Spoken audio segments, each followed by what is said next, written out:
Hello and welcome into episode 23 of the Stomp the Bus Show. I'm your host, Mark Harris, and boy, there's a lot to go over. A lot. So much has happened in this first week of this first week of December, with the transfer portal opening, new coaches getting hired on the ASU staff.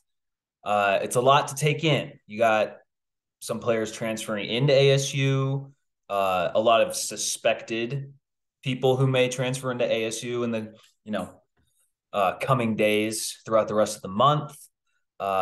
Who's coaches and kind of getting into their backgrounds, where their recruiting strengths might be. It's just a lot that's going on, and after the past however many months it's been, the Sun Devil football news. It's a lot of good things, a lot of optimism coming in. So no one knows, how it's all going to turn out this first year under Dillingham, but the first impression I've got is this dude is energetic, and I've got three first impressions. He's energetic, which you would expect with a young coach.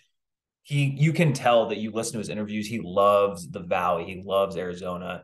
Um, Huge, like we talked about in the last episode. It's almost like he's a fan of Arizona State football, but he's also qualified to be a D1 head coach and is an offensive mastermind. Maybe might be too strong, but he is a good offensive coach.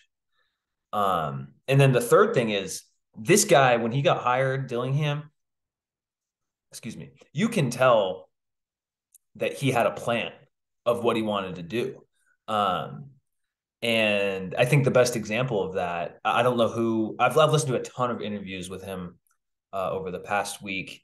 And someone asked him about the hiring of defensive coordinator Brian Ward from Washington State. And it was just a pretty simple answer from Dillingham. He was like, well, his defenses gave me trouble, so I wanted to hire him. They did confusing things with their in the front seven, and as who's going to blitz and who's not going to blitz and all that. So as an ASU fan, I love that. I love that the coach, he's has enough humility to say that, oh, like, let's just hire the guy who gave my offense the most fits. And if you guys remember that Oregon Wazoo game, I think it was the third game of the year. Oregon won. I think it was in the 40s by the end, but Wazoo definitely did limit their offense for a good chunk of that game. So I'm excited about that. And obviously it's good that it works out that Brian Ward is a Phoenix, I think he's from Glendale, native, and wanted to come back. You can't just magically hire your favorite defensive coordinator every year, but that's just one example of him. He clearly knows what he wants to do. And you can see that shown in a lot of his other uh, assistant coaching hires, which we'll get to shortly. One thing I do want to touch on, before we get into the nitty gritty of the football conversation, ASU men's basketball. I mean, holy cow, they are playing so well, 9-1. They beat SMU on the road last night. I think it was 75-57. And they looked really bad in the first half. I mean, they were just, playing the kind of ugly ASU basketball that we've seen in the worst points of the Hurley era. Just not, stagnated offense, wasn't looking good. Oh, and then, they go on a 53-24 run or something like that to end the game. I mean, this team is so fun to watch. And they're deep, and it just feels much more real than that team a few years ago that started out 12-0, guard you. I mean, that was so much fun, but I feel like a lot of that season was just predicated around a few guys getting extremely hot from three for a few weeks, and then it readjusting as the course of the season went on. I don't think that this team isn't quite as reliant on the 3-point ball. They have so much size. I mean, Warren Washington, Devin Cambridge, Gaffney, Duke Brennan, like, you just have big bodies to throw at people, good guard play. It's fun to watch, man. It's fun to watch, and there's a good chance they enter the rest of conference play. They're already 2-0. The traditional conference schedule, uh, probably if they can beat Creighton, then maybe they'll enter it with just one loss. They'll probably enter it with two losses. But either way, like a two-loss ASU team entering the traditional conference schedule, that's a good place to be. So, um, I don't think I mentioned this on the show, but I think Hurley pretty much had to make the tournament this year to save his job, or if they didn't make the tournament, had to be like a last four out type of deal. Look, it's looking like it would take a very huge collapse for this ASU team to not make the tournament. So just wanted to touch on that. You can still get cheap tickets to these games. Desert Financial Arena has a lot of downsides, but one of the upsides is there's a lot of seats there. So fun team to watch. And yeah, so Hurley killed in the transfer portal, which I'm sure that's what Kenny Dillingham is hoping to do as well. And some of that might be with his or impacted by the assistant coaches he hired. So I wanted to give a little rundown of the assistant coach group brought in by Kenny Dillingham. So the first one, very obvious, Sean Aguano, running backs coach. Obviously, he's going to have all of these guys. Like sometimes it's like wide receivers coach slash passing game coordinator or whatever. I'm just going to refer to them by their main position coach designation. So I'm sure Iguana will have much bigger roles than just coaching up the running backs on, making sure they hit the holes right and, carry the ball in the right hand. Obviously, I'm not a running backs coach. That would be a very bad one. But anyway, Iguana on staff, that was just, again, such a great move by Dillingham. Because a lot of coaches, or maybe not a lot of coaches, but many coaches would feel threatened by like, oh, this guy, like this is who some of the fans wanted to be the coach throughout the season. This, no, Dillingham's like, yeah, this is great. Like, I'll keep this guy, and it's great when it comes to Arizona recruiting. The thing with Iguano is like literally, I haven't heard anyone throughout the entire process of him being the interim coach, being on staff now, being on staff previously under the Herm era, anyone saying a bad word about him. Like I haven't heard anything. So yeah, why would you not have him on staff? It's a great move. For special teams coach, and this is this move right here.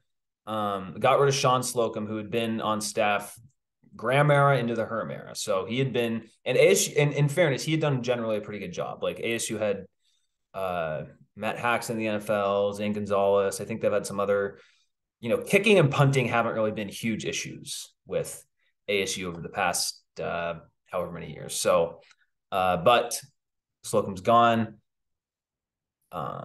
Dillingham brings in Charlie Ragle. I think that's how it pronounced. It could be Ragle, but I'm going to say Ragle. He was the head coach at Idaho State for a year, comes down to be a special teams coach at ASU. And Ragle was the head coach at Chaparral years ago. And that's, where he met Dillingham. So I think this is great. And someone, I'm not going to sit here and try to break down the intricacies of special teams coaching.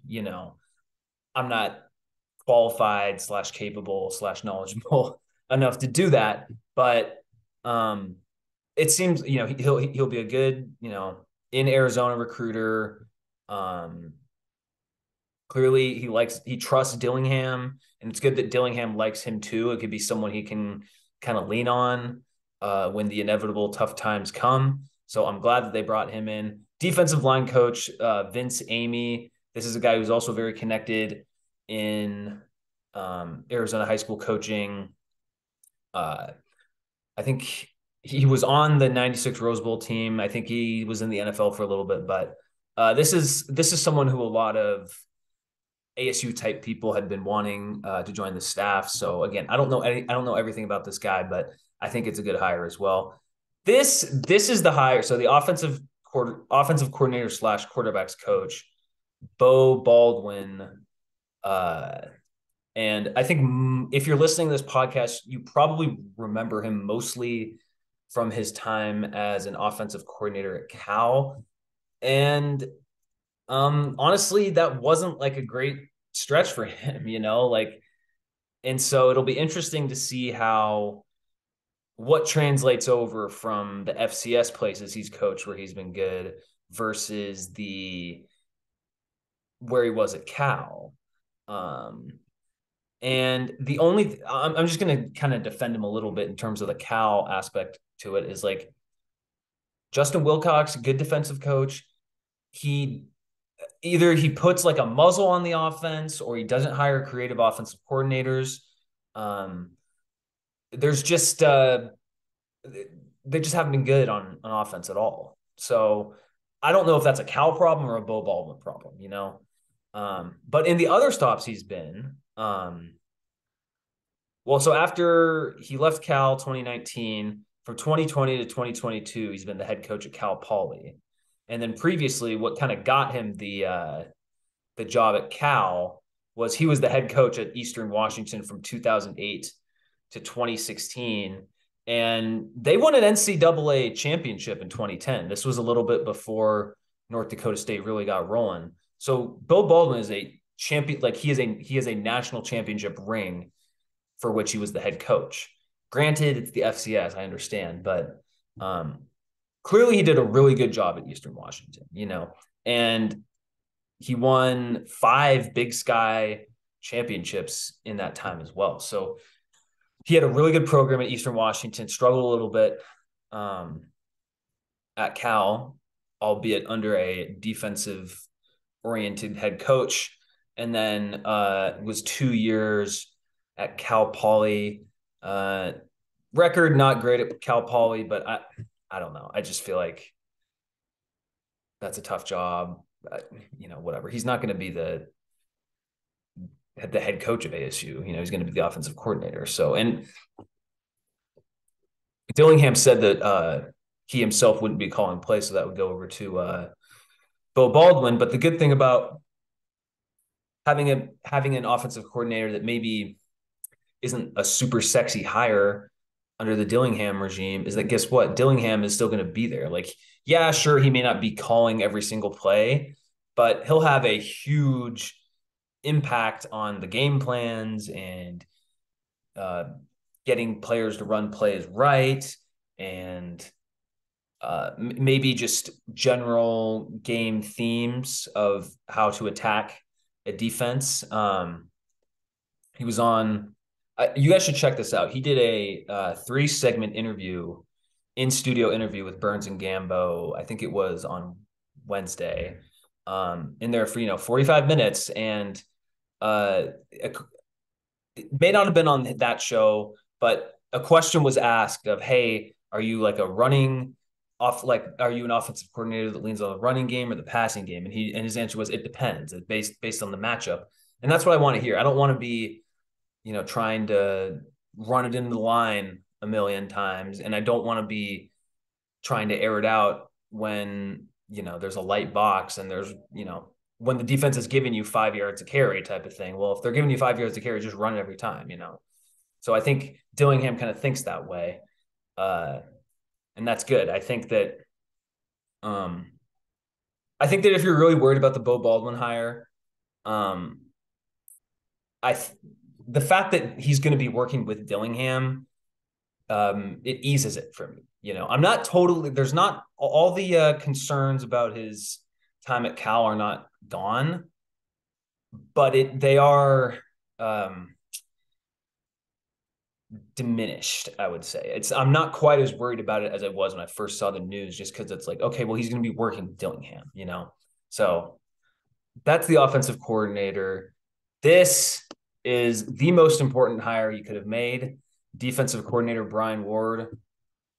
Home run. Absolute home run. First of all, it's a lateral move for him in terms of conference teams. He was at Washington State last year, and ASU fans saw his defense only give up 18 points to the Sun Devils, and 0 of them came in the first half. The Cougs could defend this year. You'll see that Apple Cup score. They gave up 50 points. Michael Penix is a wizard. Okay. he's gonna torch this whole conference this next year. He should have been invited to New York for the Heisman, but anyway, Wazoo had a great year defensively. I mean, they were the third best defense in the Pac-12. Washington State, the third best defense. Okay, it's tough to recruit to Washington State and get talent there. Not to say that ASU is going to have a bunch of 5 stars, and they can get better talent comparatively at ASU than at Washington State. And he runs a creative defense. It's not just sitting back and giving the team, soft zones, and that can be very annoying to watch as a fan. And sure, I mean, this may result a few more big plays given up, but it might result in more sacks and more havoc on opposing quarterbacks. So again, this is just it. This was the best hire, I think, in terms of. I just think hiring Brian Ward. He's an experienced defensive coach too. And like I said, you took him from one of the other teams in your conference, so you weaken them, which in turn helps you. And so I just this is such a great hire, and it's sometimes these like if you're an offensive coach, you don't really even care about the defensive side of the ball. You can kind of see that with Lincoln Riley at USC. I know their offense is, otherworldly, but their defense continues to be bad, and it was the same way at Oklahoma. So it's looking like Dillingham doesn't quite have that same outlook.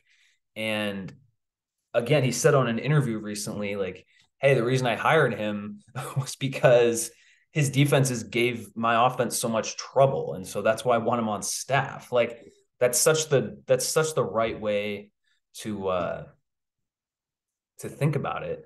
And I don't know. I'm just impressed. Like that was a big hire to get to. And he'll be able to recruit fairly well. I think Ward is I think he's from Glendale, like I said. And that should help with in-state recruiting, and he has, legitimate Power 5 experience at Wazoo. I have some Wazoo fans that I see on social media, just growing up in Washington, and they were not happy about this. They weren't all like super mad at him for leaving, but it was like, oh, this is kind of a loss. Like, yeah. So, I'm just very happy about that hire. Yeah. Washington State gave up 22.4 points a game this year. I'll take that right now.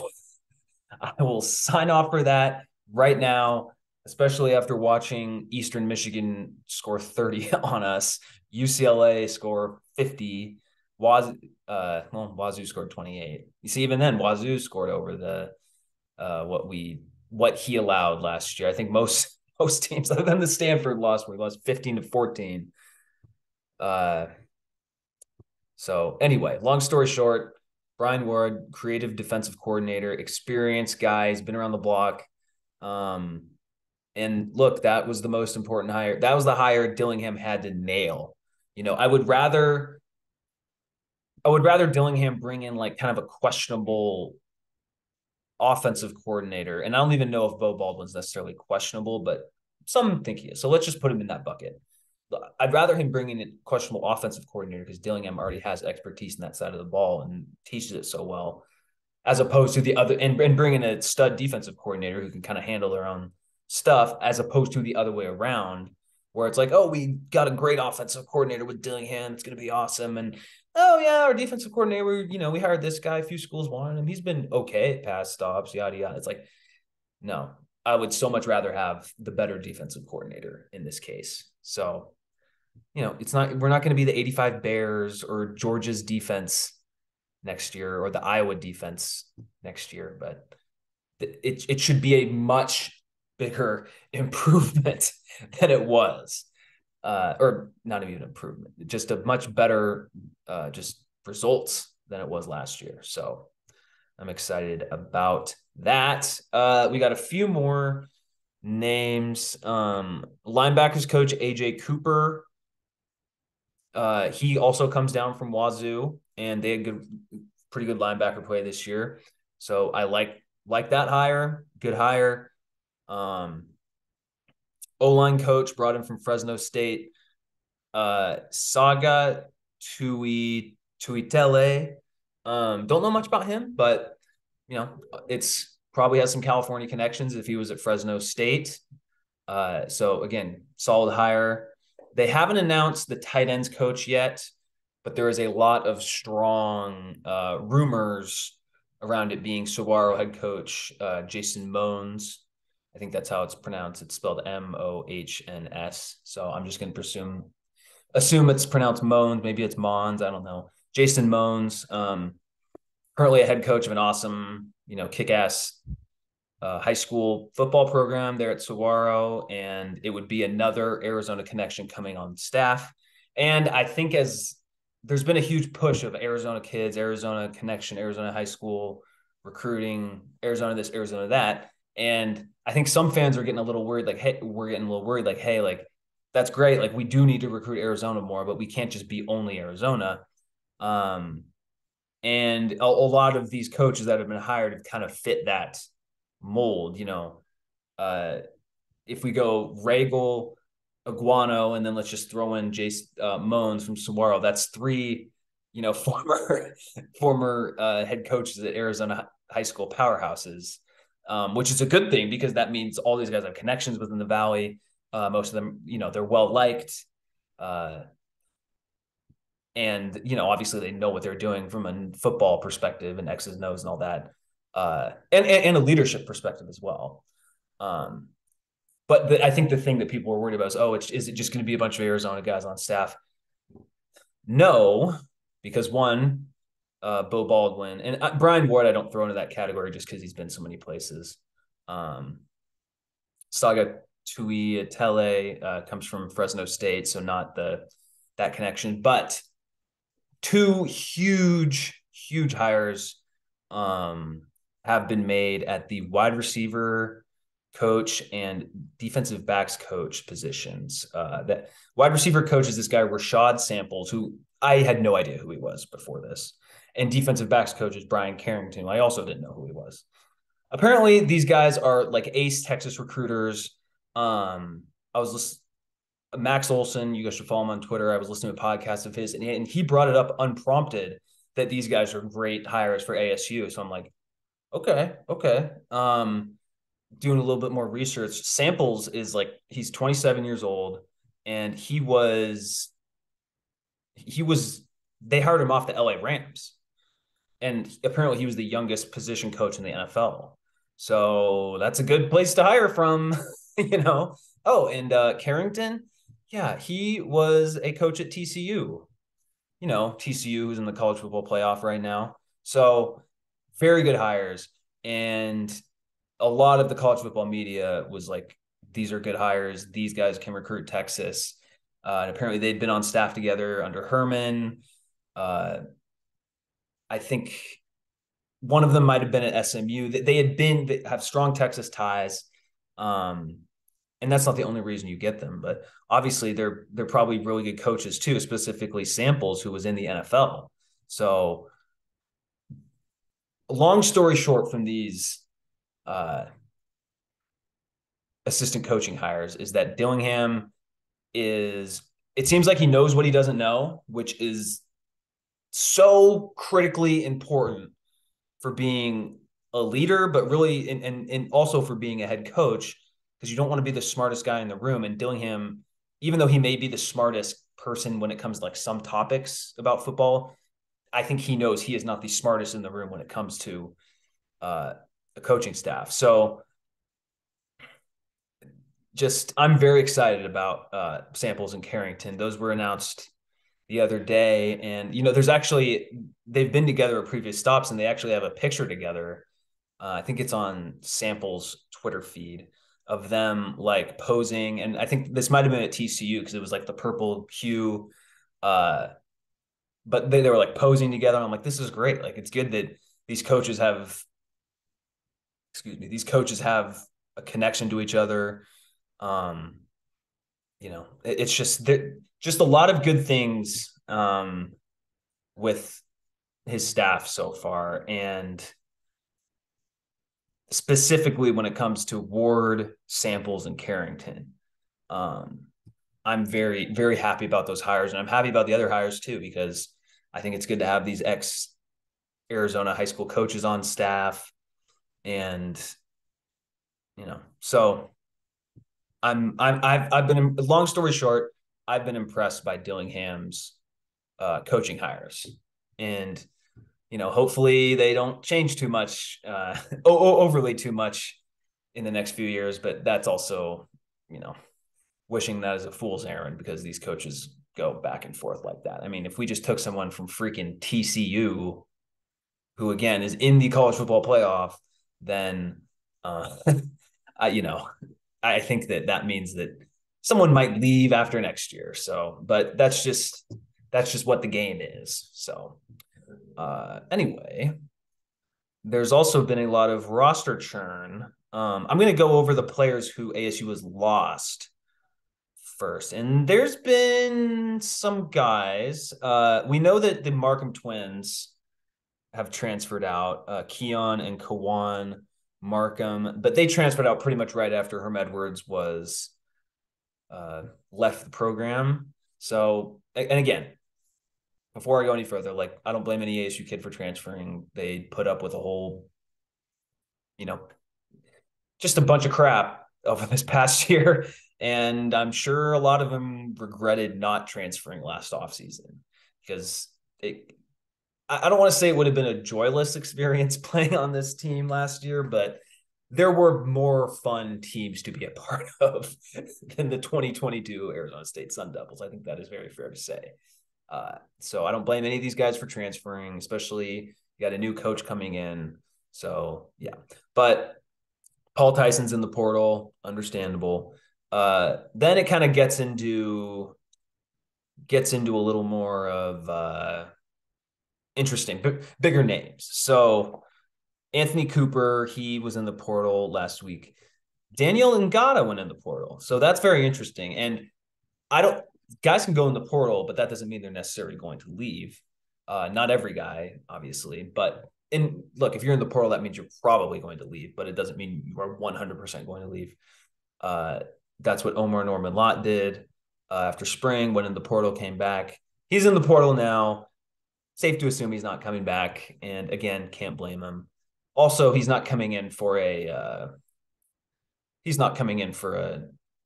defensive coach either, So Ngata's in the portal, Norman Lott, a few special teamers. Eddie Shaplitsky, I think that's how it's pronounced, is the punter, and kicker Jace Feely and long snapper John Furlman all went in the portal, and that's where the not keeping Sean Slocum kind of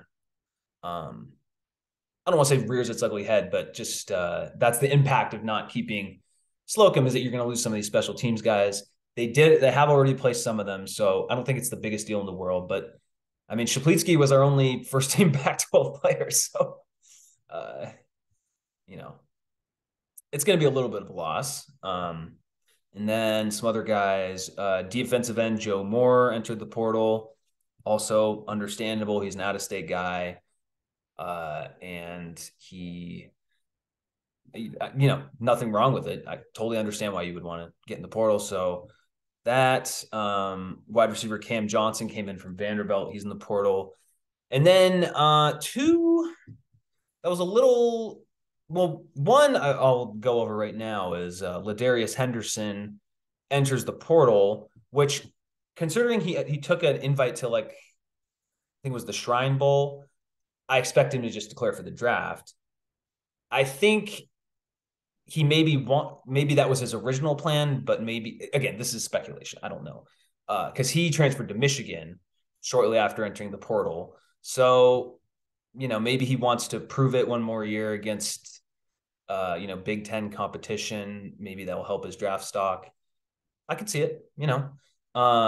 And he, Michigan has a transfer. I think his last name's Oluwatimi. He's their center from Virginia, and he's playing really well. So I could see Henderson seeing that and being like, well, maybe I'm a 6th-round pick now, but if I go to Michigan and play one more year, and Henderson's only like 21 years old, he's super young. So that could help too.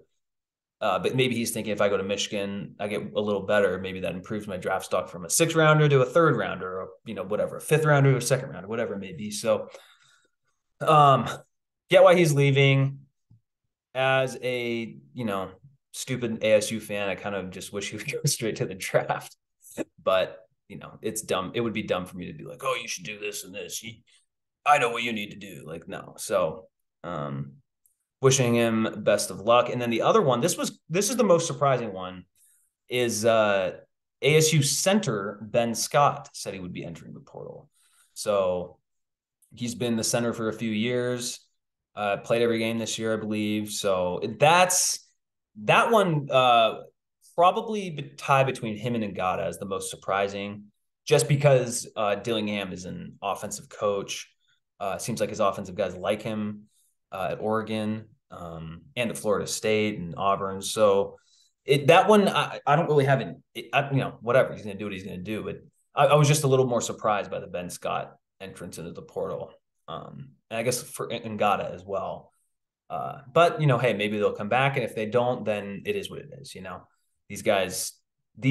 All these guys who are on this past ASU team, like, no ASU fan should be critical of their decision to leave. That's what happens when you get a new coaching staff, So wishing the best of luck to every one of the guys who entered the portal. And who knows, maybe a few of them will come back. So that's kind of where we're at with the portal. Honestly, still less guys than I thought there would be entering the portal.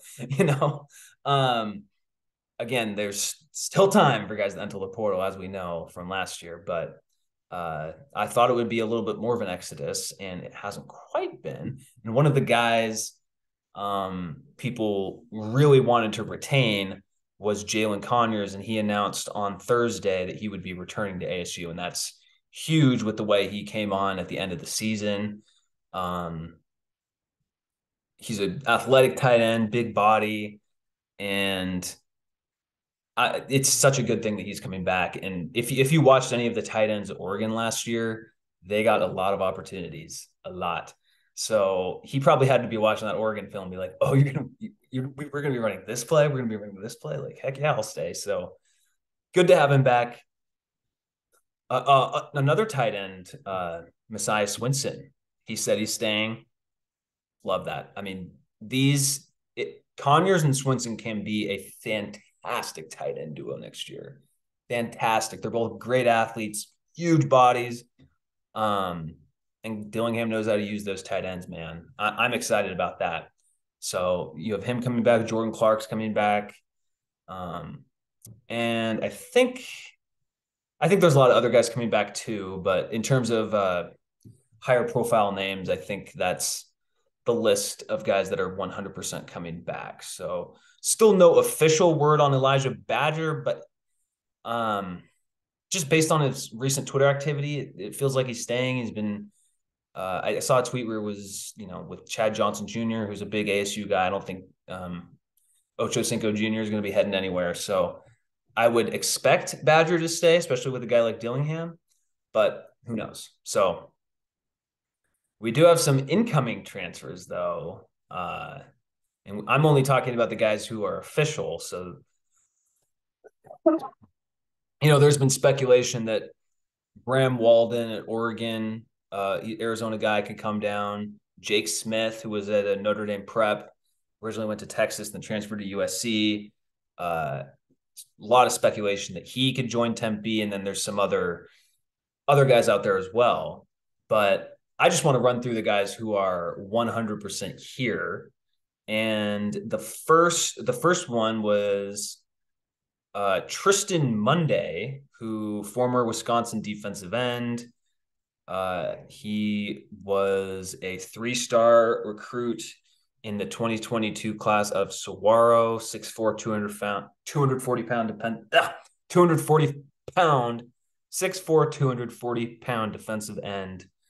Uh, and last year was offered by U of A, Colorado, Florida, Baylor, not Florida, U of A, Colorado, Baylor, Florida State, and Wisconsin. So, yes, he was a 3-star recruit, but he had, FSU and Wisconsin looking at him, Baylor, and then also 2 other Pac-12 schools. So, really good that he's coming back. The fact that other bigger schools wanted him, um, that's very good. He's got a good frame, 6'4", 240. Should be able to do that. Or should be able to hopefully contribute, just a freshman too. So and in his Twitter picture, he's got a pic of him and his dad kind of doing the Sparky sign next to Sparky mascot at Camp T. I mean, that's great. Like, this kid, this is the typical example of someone who grew up wanting to play for ASU, and then our previous staff decided to just ignore him. And so we went to Wisconsin. Now he's coming back to ASU. So that's a good pickup. First one. And then we got another pickup, Kansas State linebacker Crew Jackson out of Queen Creek. This guy, he's a 6'5", 204-pound safety linebacker hybrid out of Queen Creek. And, Kansas State won the Big 12 this year. So it's good that they thought that he was worthy of being on their team. So, and a lot of these guys that we're bringing back so far are just guys that you need to fill out a roster. Like, even if it's a bunch of 3-star guys, just having them, to practice and fill in for injuries, or maybe they become good players, who knows? But just with the huge lack of recruiting in the past few years, it's good to have Dillingham focusing on bringing these guys back. A lot of these guys haven't even been away from ASU for that long, and now he's getting them back. So Monday and Jackson were the first two to officially say they're coming back. A few more special teams guys. They got a guy, John Carlson, Gilbert native. He was a punter at New Mexico State.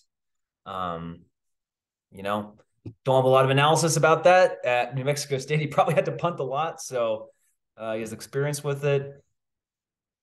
Clearly, Regal has some sort of connection with him because he'll be the special teams coach. And then also Cal Bear long snapper Slater Zellers, which is a great name, coming back to be a Sun Devil. He's from Scottsdale. They also brought in Cal running back DeCarlos Brooks. He was at Chandler for a while, had a really good high school career. And he wasn't Cal's main back last year, but averaged 4.2 yards per rush last season. So if nothing else, he is a capable running back who can fill in on a few plays. And maybe he'll get better from there. But again, like I said earlier, not all of these guys coming in are going to be huge names. Hopefully some of them will in the future, but you got to bring in guys just to fill out a roster as well. And, hope for the best, hope for the growth and development that they can contribute in Dillingham's system. And then quarterback, Jacob Conover, also from Chandler. He was at BYU and former 4-star recruit, Elite 11 guy. Hasn't played a ton of BYU, but just because a guy hasn't played doesn't mean they have a decent quarterback there, Jaron Hall. So again, just good to add another player. And I think Conover, he was a big recruit coming out of high school too. So that could be a very big impact position. And another great thing for the Bourget stands out there. Like, Bourget clearly seems to be staying at this program and is recruiting guys and doesn't seem to be that threatened or intimidated by anyone coming in, which is great, you know. And if Bourget ends up being the starting quarterback next year, that's awesome. You know, like I'm not in the boat of we need to get a huge quarterback just because, oh, we can't roll with Bourget. I'm more in just bringing the best players and it'll sort itself out. And if Bourget ends up being the best quarterback of whoever gets brought in, then that's great too. You know, like whatever it ends up being. Um, I trust Dillingham to make the right choice at quarterback, and we've seen how we coach quarterbacks too.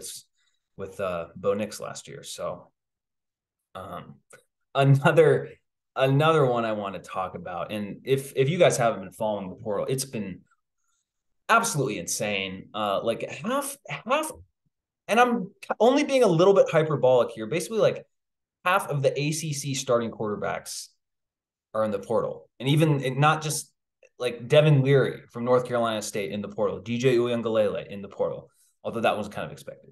Brennan Armstrong from Virginia in the portal. So it's wild out there, and um, it's as an ASU fan, it's nice to not be the only school that's being severely affected by this, you know. Uh, and the school down south might be losing a wide receiver because Dorian Singer, a Pinnacle High School graduate, the Pac-12 receiving yardage leader, Dorian Singer, posted on his Twitter account on Monday, blessed to receive an opportunity to play at ASU. And the picture is a picture of Bourget at the line of scrimmage. Now, it would be disingenuous for me to only say that that was the only school that reached out to him because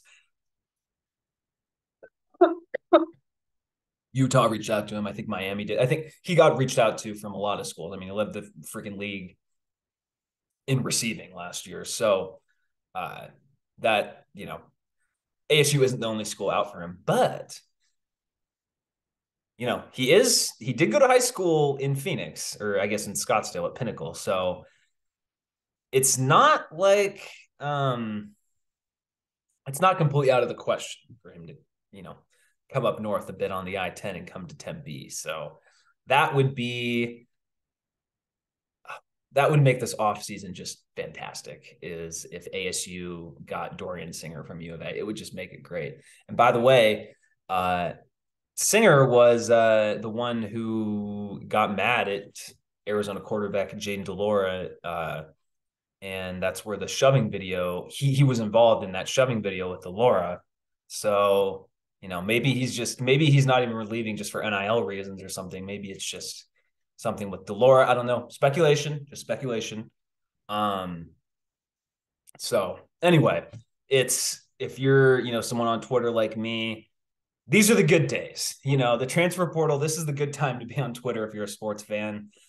Just constant news updates, players shifting where they're going to go, coaches shifting. I mean, we had coaching changes, head coaching changes all over the place. You had Louisville. I mean, Satterfield leaving Louisville to go to Cincinnati. Jeff Brom leaves Purdue to go to Louisville. Who knows who Purdue's going to hire? Stanford still needs to hire someone. So for a college football news junkie like me, this has been a fun time. And, you know, we'll be back. Colton couldn't make it today, but we'll be back recording, you know, probably not every single week in December, but, you know, we'll see what the news brings us in Sun Devil land. So thanks for watching or listening. You know, feel free to like and subscribe and rate and review on iTunes or whatever app you use to listen to us, whatever podcasting app you use to listen to us. Please rate and review. And yeah, so hopefully the next time I'm talking with you, ASU has brought in more great recruits and more good players from the transfer pool. So here's to that, and go Sun Devils. See you later.